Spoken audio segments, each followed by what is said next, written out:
Here's Golf to Go with Frank LaRosa. Tony Hazarian is Executive Director for Development at University of California at Davis, and he works in the medical side with UC Davis Children's Hospital. Moreover, he's a friend, and I met him through the first tee of Greater Sacramento.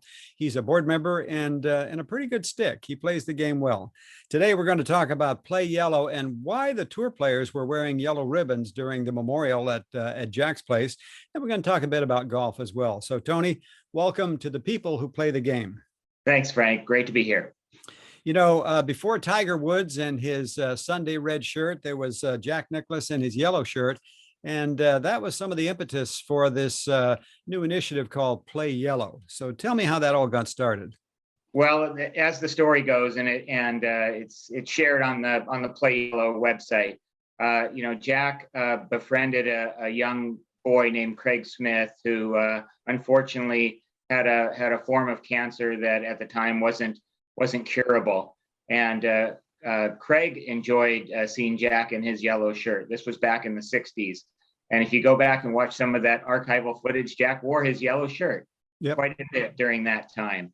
And I believe Craig passed away in 1969. And it then rolled through the years. Jack, often would be seen in plaid and tans and a variety of different colors. And then 1986 rolled around. We all know what magic happened that year. And as the story goes, Jack was getting ready for that final round at Augusta. And he said to his wife, Barbara, do you think Craig would enjoy seeing me in yellow today? And she said, Jack, I think he would. And so as Jack went out and made history that day at Augusta in 1986, the story of the yellow shirt was reborn. And many years later, Jack, who's been a friend of children's hospitals for decades, approached Children's Miracle Network and said, if we could really galvanize around this color, just as other, when you think of breast cancer, you think pink, right? When you think prostate cancer, you think teal. If you think yellow, Jack wanted people to think of children's hospitals and the care we provide.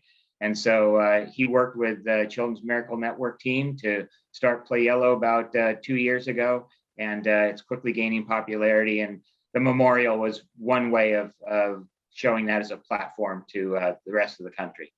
Well, and again, it sure brought it to their attention.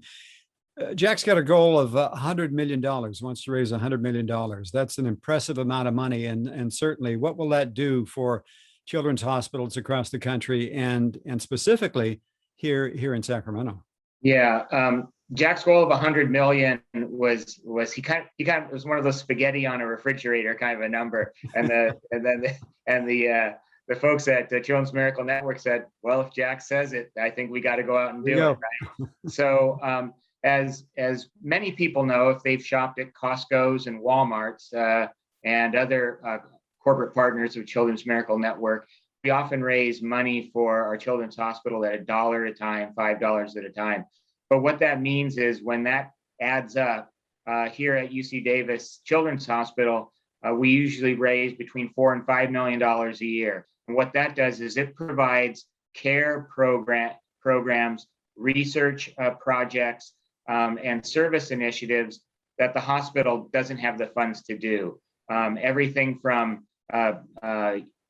bedside webcams in our neonatal intensive care unit to MRI goggles for young children when they go in for MRI and the scary and anxious time that they have there, and they can put on MRI these goggles and watch a movie, right?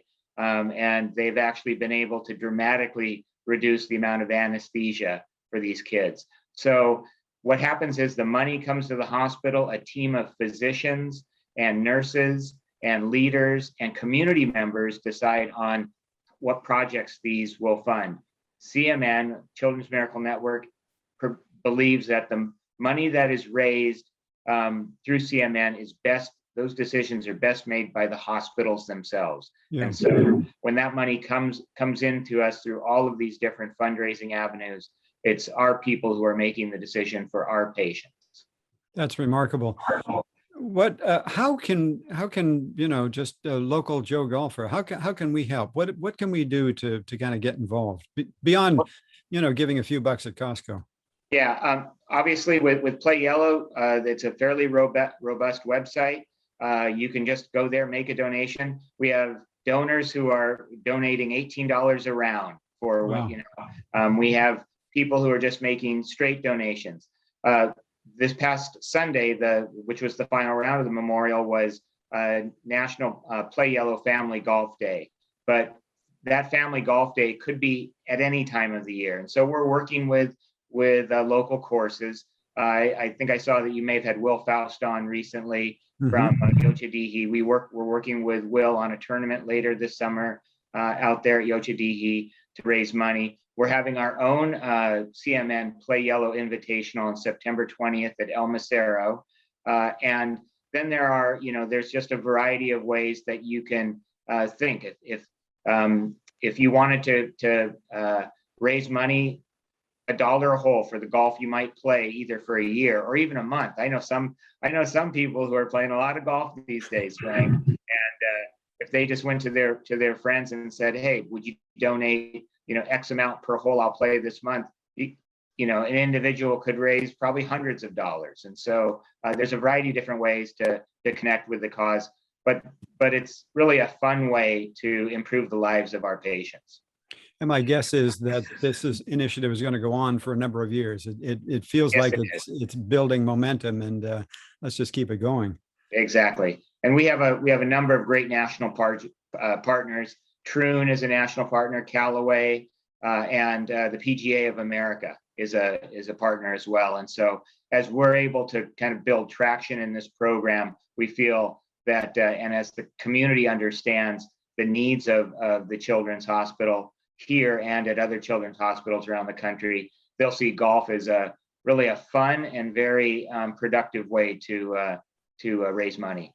So it's pretty simple. We just Google Play Yellow, and all that information is going to come up, and there's no excuse for us not reaching into our pockets. Absolutely.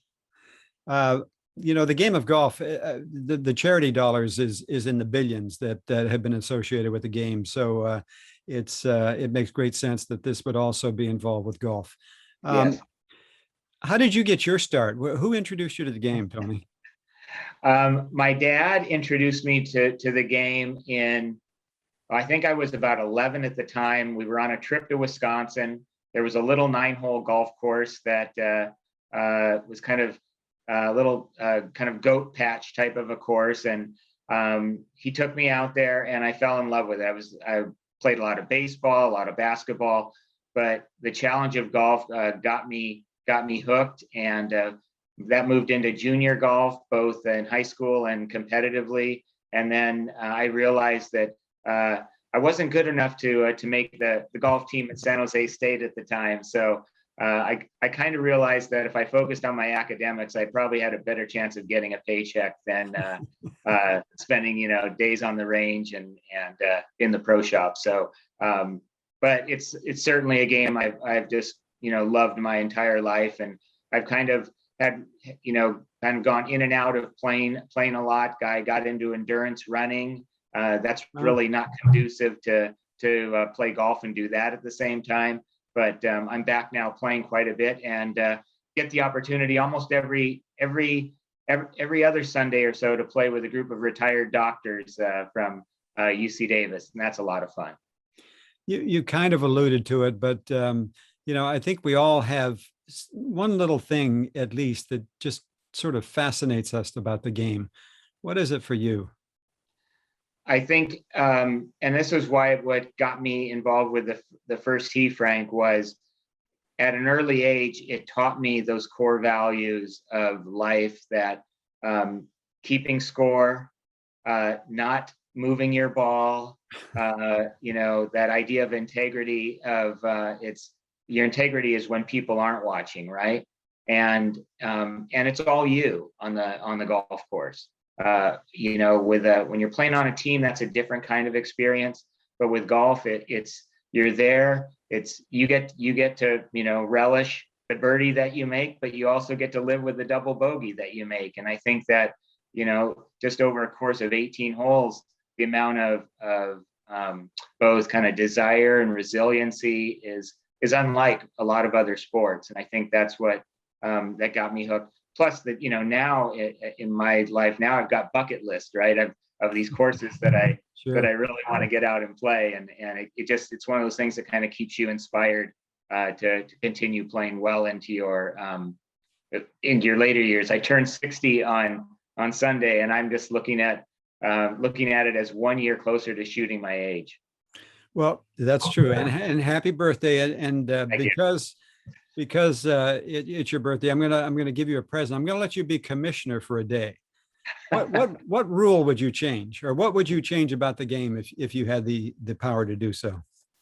I'm not, that you kind of caught me off guard with that. I'm not sure I would change a rule. I think I am challenged by the courses that, on the tour that have gotten so long, and the separation of the skill level between the pros and it's kind of the everyday player. I do like that most courses now are providing those kind of, those tees that anyone can move up with and be enjoyable. But I think it's a fascinating sport from the standpoint of athletes now playing professional golf. I mean, these are not the guys who would spend their evenings after their round down at the bar. These guys are going out to the range and going to work out after. And so I don't know if there's a rule I would change, but I am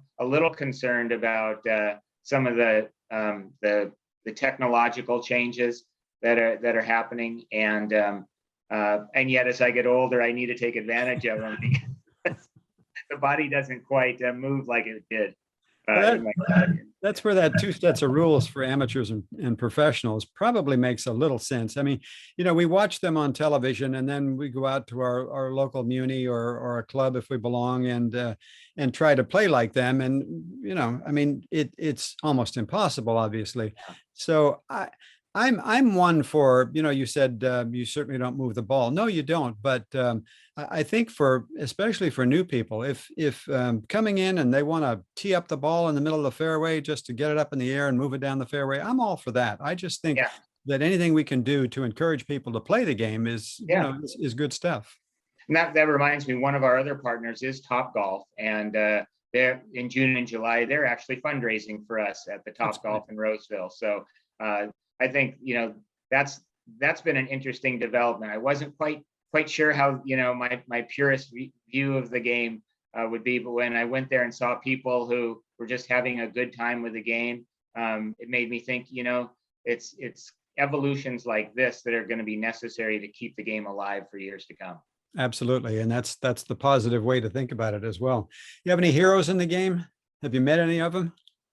Yeah, Lee Trevino was an early hero of mine, just kind of because he was that the kind of the underdog who kind of came up and kind of took the game and made it fun. Have obviously been a Tiger fan through the years, just because like the 49ers of the 80s and the Yankees, it's always good to have just a dominant kind of a force. Jack certainly is a hero, and I did get a chance to meet him at when it was the Crosby many years ago, and a very gentle man and a giant who I also admire, has just given back tremendously to the game and to the communities that he lives in. So your fantasy foursome, who's going to be in that? Wow. I'm probably gonna list some people that might be somewhat unusual. It would include Tiger, Steph Curry, Mm-hmm. and Barack Obama. I love it. What are they going to talk about? I think Steph is going to give the former president quite a bit of grief about his game. And I think Tiger's just going to try to beat them. hoping that he's able to recover from his injuries. But I think what I saw with him was just this incredible focus of on the game, and kind of a level of attention to detail that we will rarely see. I mentioned earlier that you're a board member with the First Tee of Greater Sacramento. How important is that organization to the development of youth in our community? Oh, it's vital, Frank. During the pandemic, it's been a little bit more challenging for us because of the schools program that is so important to not only to the First Tee, but to the kids that we serve. But being able to provide the kind of character education that the First Tee has, while exposing them to the game. Many of these kids wouldn't think of golf as a game that would be approachable for them, and yet if we are able to share the game with them at an early age, when they get older and have the opportunity, when they get asked by their friends to go play golf, they'll have a kind of a baseline for it. And but really, it's all about the character education. I know you've had conversations with Annika Sorenstam in the past, and others, and now more than ever, we need to have these kids understand that having a sound basis of character is really what they can take with them through their whole life. It's a fine meeting of youth that need help in the development, and folks like you that are on the boards, that are volunteers, that are willing to give back to kind of make this union work. And it's remarkable to kind of watch what the First Tee does, and appreciate what you do as well. Yeah. It's a lot of fun. I've been involved with the youth development organizations through the years, but this one kind of married both love of game and love of watching kids get excited about playing a game. Well, I appreciate the fact, Tony, that you spent some time with us today, and that you wore your yellow shirt too. So we know you're committed to it. Play yellow.